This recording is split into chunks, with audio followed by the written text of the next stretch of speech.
like Prokofiev but not Beethoven? Wait, where did he go? Nine. Rachmaninoff's fucking Midsummer Night's Dream. Mendy. Mendelssohn!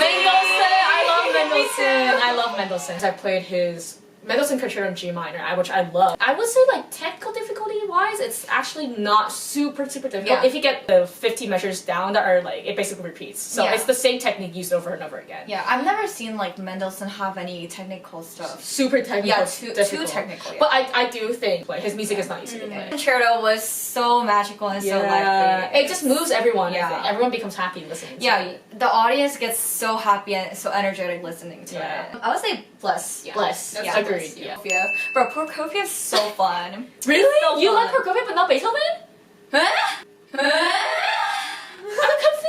I'm confused too. Prokofiev is so much lighter than Beethoven. He's so jumpy and so. I'm saying the wrong thing. I like him. In his era, I think he's one of my most liked composers. Yeah. Sam, what about you? I have not played anything with Prokofiev. Yeah, I really need to work my repertoire. No, I mean, I've never played I anything mean, from you can't say Prokofiev that. You can't say either. that. I mean, like, I really want to play the third concerto though. I really want to do that one. Really? Yeah, I love that piece, bro. It's so Really? lively. Bless. Bless. I would say, Yeah. or yeah, bless. Bless yeah. or- yeah. Yeah. Rock. Rock is so. Rock is like the death of me. We all have small hands, but Rock is so dead. Technically, rock is so dead. His etudes are easier than Chopin's etudes. Eh? Chopin, it's literally So hard. I played the Ninth Etude. Yeah, that shit was torture to play. Yeah, rock And- is very heavy to play. Yeah, I think like the way his hands work are so fundamentally different. Well, from because ours. his No, his hand hands is like are the two of us added Okay, together. his music is beautiful, but only suits himself and Or himself any- only. Like Chopin is hard to play, but like Yeah. the chords are organized in a way that Wait. it's comfortable for your hands. What? What? Wait, what? No. Yes. Yes. No. Yes. My point is not the size, but like how they're oriented. No, I yeah, see. no. So for like, example, like Third Etude. Yeah. Right. Third Etude, they're playable. Rachmaninoff's fucking Midsummer Night's Dream pattern and the orientation of the chords is so strange, and it makes me think that his hands just work differently from yeah, ours. no, it's definitely dead. Music is just really technically difficult to play. What do you guys think? Either bless or competition. I mean, everyone uses the term for competition. Yeah, Everyone uses the term for yeah, competition. yeah. Okay, it's Ravel. I like Ravel. I like Ravel. I haven't played anything by Ravel, but I like his music. G major concerto. Yeah, he's a good man. He's a the good G man. major concerto is so good, bro. Yeah. Just magical. Yeah. Yeah, Ravel is definitely magical, like Yeah. very like His brain is just like calculated differently. Like I think he can put in so many different instrumentation into one Yeah. piano piece, which is Yeah. so impressive. I know. Yeah. He's like so unlike any other Yeah. contemporary music. His Yeah. music actually makes sense, and it's so beautiful. Yeah, I really like his music, and he has variety to his music. Yeah. which I think sets him apart from Debussy, in my opinion. Yeah. When I was playing the G major concerto, I really had a sense that Ravel was thinking about the piano, like not just in the parameters of the piano, but Yeah. like he was thinking about like the purity of the sound. Yeah. But he also made use of like what's really good about the piano, acoustic wise, and he made best use of that in the G major concerto. I really like that. But I will say though, like, you won't like glissing when you have to play Ravel because there's Oh, so many yeah, glisses. so good. I would put God God? personally. Really? I love his Bless. music. He's Bless. not like too God. He's not that good. I feel like for him to be considered God, he needs to have a little bit of a wider Yeah. repertoire. Yeah, yeah, Because he hasn't That is outproduced true. much. Yeah. Like they've produced so much. Yeah. And then I feel like Ravel, like comparatively, he has a pretty small repertoire. I see. Okay. Yeah. Okay. So let's do It's Bless. like really concentrated good, but very small. I Mhm. see. Yeah.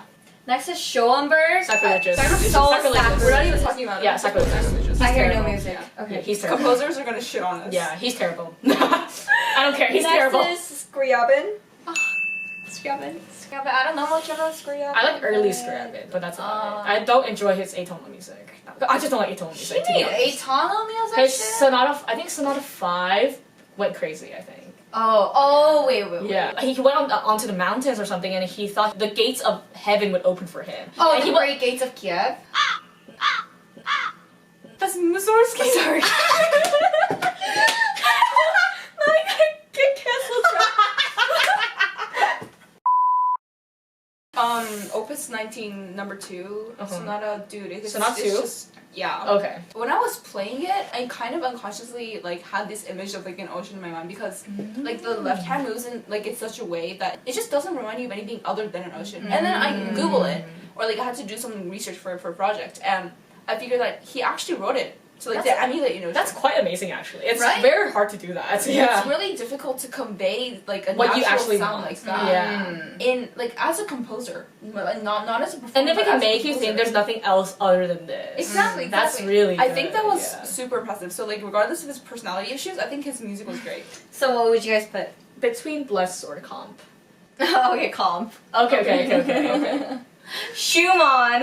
He was just such an interesting man. There's like so much to read about him. It's interesting. He was a good writer. He did a lot of editing for a newspaper. He wrote a lot.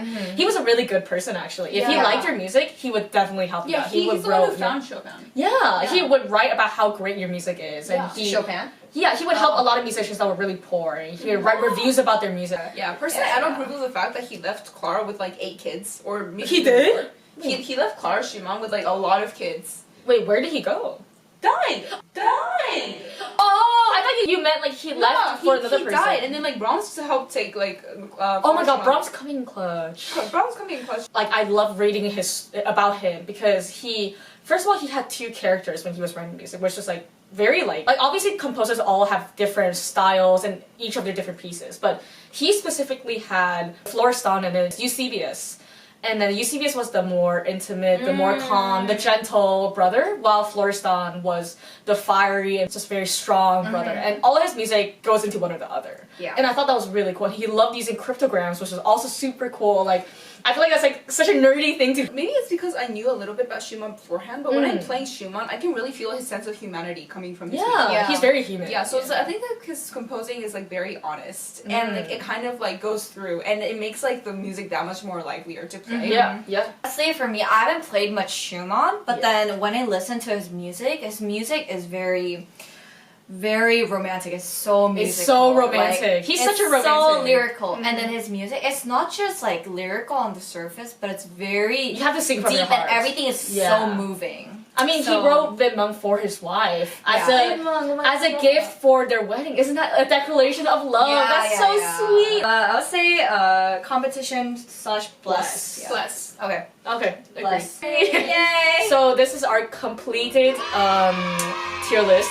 I know that people will disagree with us, Yeah. but I think that's normal. You know, everyone has different experiences Yeah. with these composers, and obviously you have the more pieces that you play, the different kind of perspective you have on a composer, right?